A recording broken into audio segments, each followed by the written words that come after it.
My name is Pablo Luna. I'm from Chile.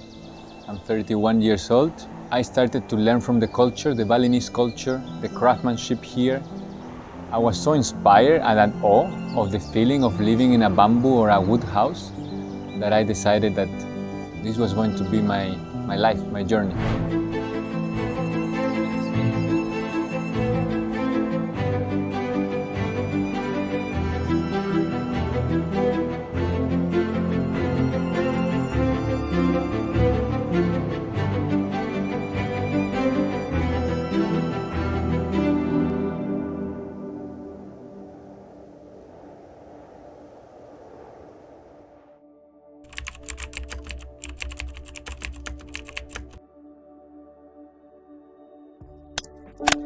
My career started 7 years ago after I graduated from Columbia University in New York.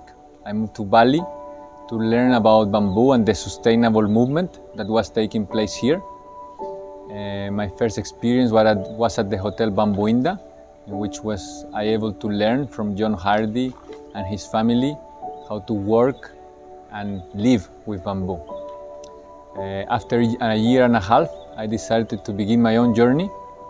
This was now 6 years ago, in which I started to learn from the culture, the Balinese culture, the craftsmanship here. I was so inspired and at awe of the feeling of living in a bamboo or a wood house that I decided that this was going to be my life, my journey. I started slowly, very organically, a few projects here and there, and through time the team grew, my knowledge grew, my confidence on myself and what I can create and my creativity. So today we are a team of over 15 architects. We also have another team of artisans and jewelry makers. I see bamboo and architecture with bamboo as a lifestyle, not just a building. A lifestyle that is about connection with nature and ultimately connection with yourself. So the journey and what we're trying to create here is the craftsmen, of the artisans, the bamboo artisans, and then of my team, that they have allowed themselves to be creative, to go to places that sometimes it's challenging to go because these structures have not been thought or done much before. So that's the spirit, one of collaboration, creation, yeah.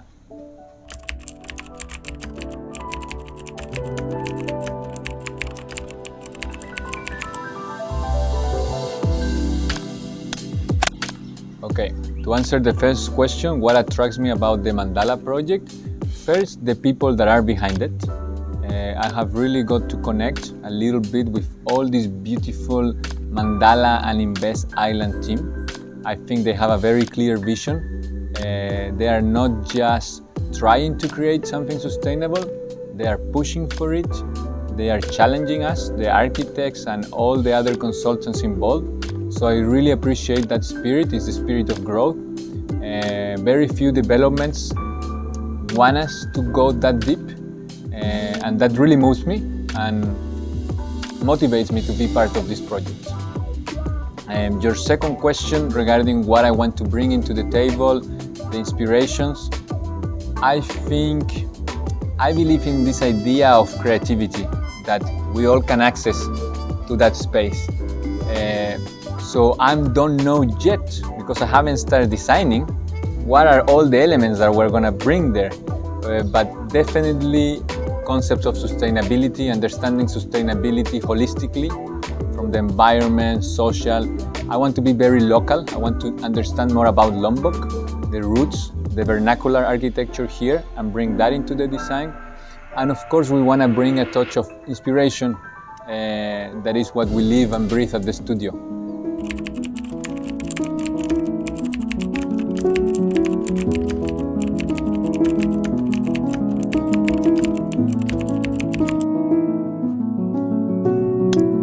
Okay, so for me, sustainable and affordable design comes first by working with the local materials, understanding what is available and what are the old traditional ways of using this material.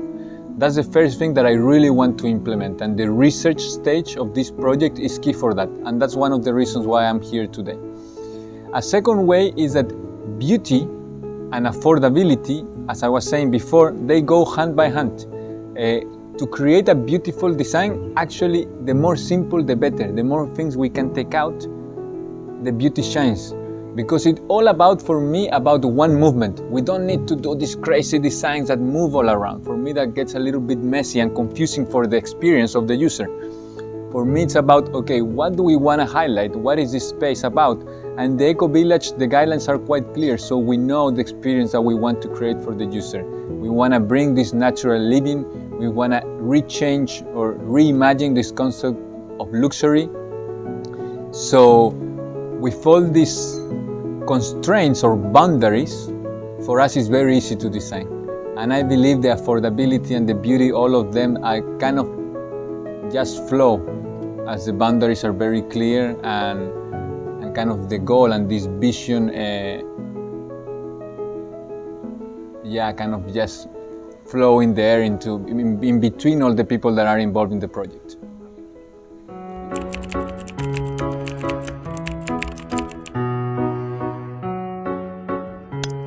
So sustainability for me has 5 pillars. One is the economic. So meaning that everything that we create is within the budget of the client and the maintenance cost in the long run, like work perfectly in balance with the client needs. Second is the social, meaning that the people that are going to interact in the space feel enhanced, feels motivated, brings life, not takes life. And social is key. The third one is the environment, is that we work with the proper materials, as I said before, and we connect them in a way that we bring life into the nature. Because of course, the most sustainable thing is not to do anything, not to create anything, but it's how we can challenge that, how we can incorporate our designs into the land by bringing even more life to the nature that is surrounding us. And to answer the question about comfort and sustainability, I think they go hand by hand. We have this kind of old concepts that we think that sustainable is challenging or sustainable means less luxury. For me, and I've been living in wooden and wood houses for the past 7 years, it's completely the opposite. Once you align yourself with nature, first you heal yourself, you are more present, you are in your body, you are in your spirit. And second, you realize that the simple living is the way to go.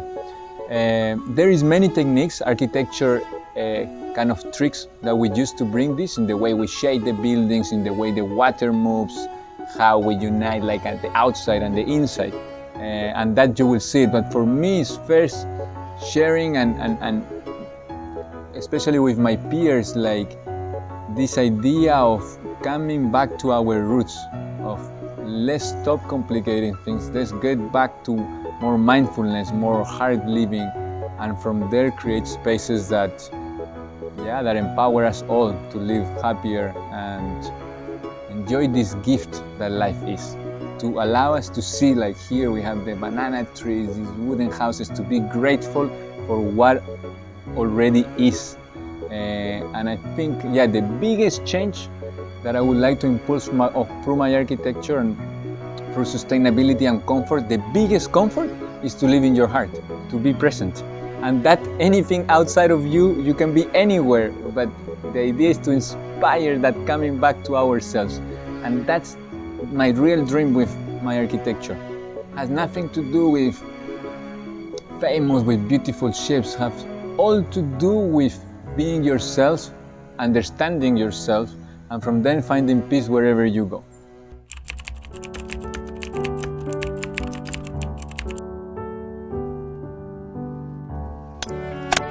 Wow, I love this question. Indonesia is my biggest teacher. Bali is being where I have spent most of my time here. And it taught me first that sustainability starts with a spiritual sustainability. Indonesian buildings are all about this relationship between the microcosms and the macrocosms. The way a Balinese house is created is all in base to the space and how the family moves in relation to the gods, as I was saying, and in relation to how the grandfather, the mother, everybody. So that is the biggest lesson I have gotten from here. How to understand that what we are creating resonates with everything around us. The second is being how to work with the material in a more grounded way. Here we do everything with the hands.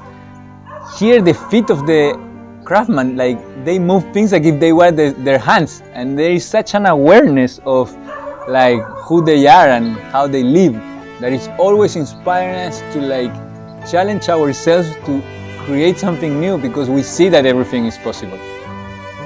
And my deepest belief that I learned by being here is that once you are in peace with yourself and in presence, all the rest flows, because most of the challenges are kind of created within ourselves and they don't really exist.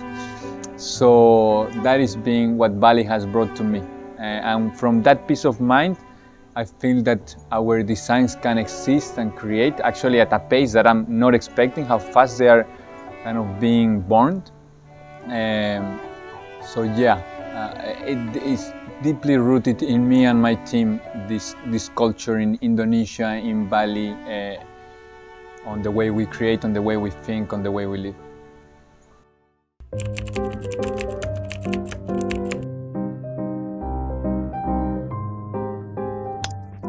Luxury means to me, number one, mindfulness.